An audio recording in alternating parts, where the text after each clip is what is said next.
Muito bem, irei falar aqui sobre o líder comunista da China, Mao Tse-tung.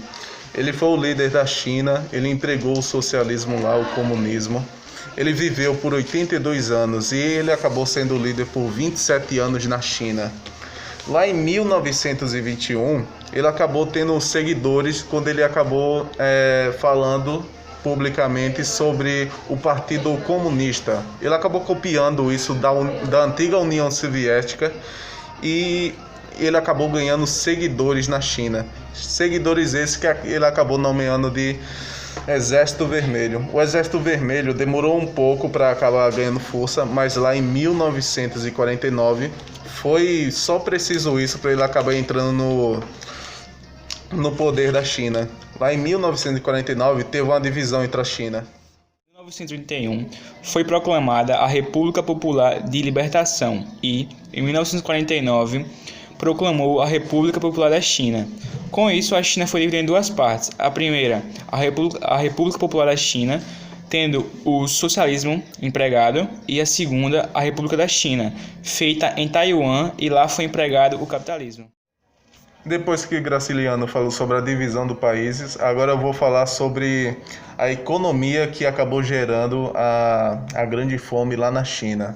Falando principalmente dos comunos, que foi uma grande sacada que o governador de lá, o Mao, acabou empregando na China. Os comunos era o seguinte, era dividido em dois tipos de coisas da mão de obra. Era dividida em duas mãos de obra, a agrícola e a industrial. A agrícola, ela ficava produzindo comida, os trabalhadores ficavam produzindo comida. E a industrial ficava produzindo materiais, eletrodomésticos, que não existia naquela época, mas algo parecido com isso.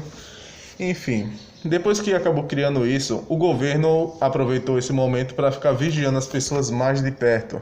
As pessoas acabou perdendo a privacidade, elas acabaram, o próprio governo ia lá e acabava vendo quanto eles acabavam produzindo.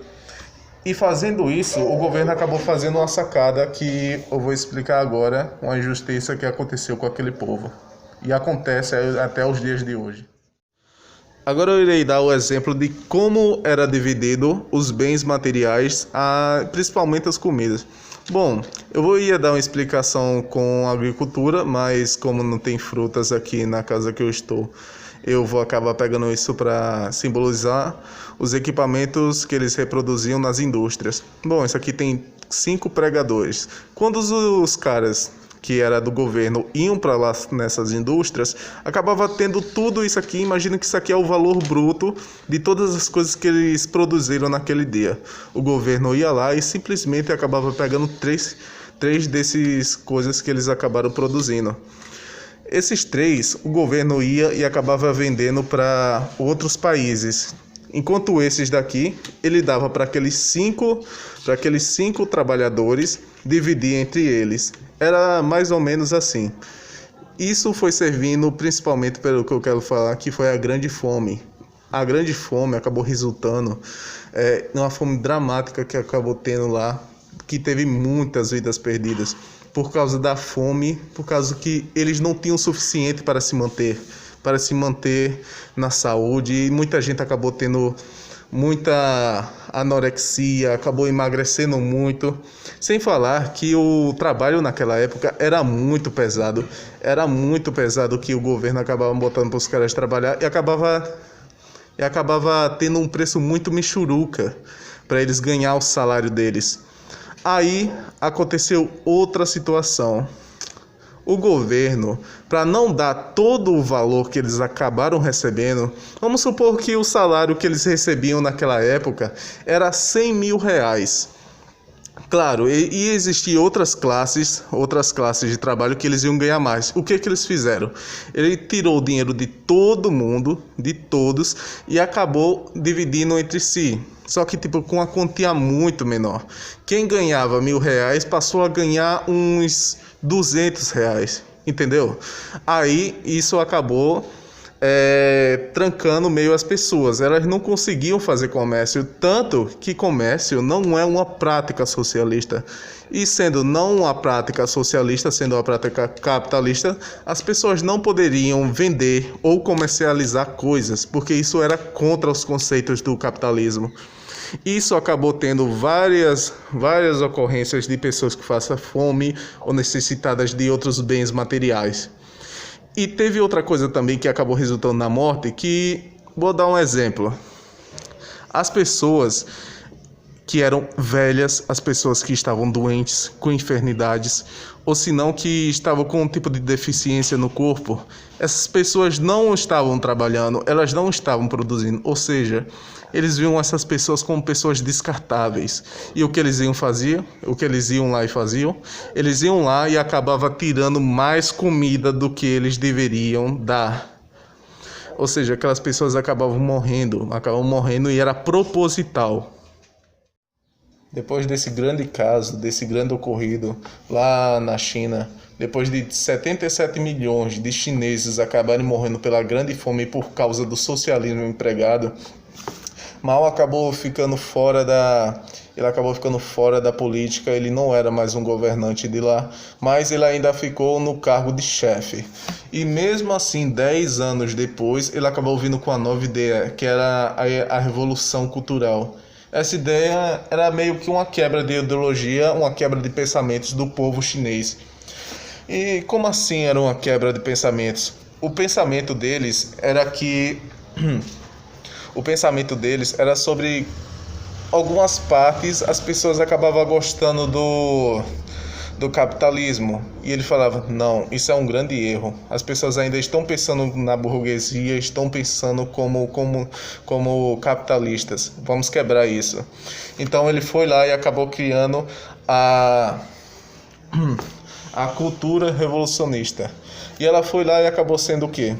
Ele acabou gerando a censura. A censura acabou censurando muitas coisas, como livros. Se fosse hoje em dia, seria o quê? Livros, filmes, jogos, qualquer coisa desse tipo, para você ter uma ideia. Tudo que ligasse a capitalismo, a burguesia, ele ia censurar. Ele de vez em quando dava uma passada de pano, mas passava a ideia do capitalismo para uma ideia socialista, por exemplo. E fazendo isso, ela também acabou criando uma coisa chamada Livro Vermelho. Esse Livro Vermelho foi acabando sendo introduzido nas escolas, trabalhos e até em outras coisas. Bom, ele lá tinha no Livro Vermelho umas coisas que eram os próprios pensamentos do Mao. Ele tinha as ideias dele, ele tinha a ideologia dele, e ele botou no governo dele que as pessoas deveriam ler esse livro obrigatoriamente todos os dias, ou no trabalho ou na escola, em qualquer lugar. Até nas faculdades de ciências, na área de ciências, as pessoas tinham que ler uma vez esse tipo de coisa. O jornal também acabou se tornando algo muito manipulado. Tudo acabou estando no controle de Mao. E depois daí nada poderia tirar ele do exército, nada poderia tirar ele, do governo, mais nada. E tirando isso também, além disso, tinha um exército vermelho, que diferente do Livro Vermelho, servia apenas para matar. O exército vermelho era o próprio exército de fiéis do Mao. O Mao, o exército vermelho, ele vai lá e acaba fazendo o trabalho sujo dele. Qual é o único trabalho dele, do exército vermelho? Qualquer um pode entrar no exército vermelho. Estudantes, trabalhadores, professores, qualquer um que acabar entrando já é aceitado como um socialista, um comunista. O objetivo deles é caçar professores, intelectuais, qualquer um que ameace o governo socialista comunista de lá. Então, fazendo isso, ele acabou caçando muitas pessoas, matando muita gente, e as pessoas já não fizeram nada, porque já não tinham mais como tirar ele.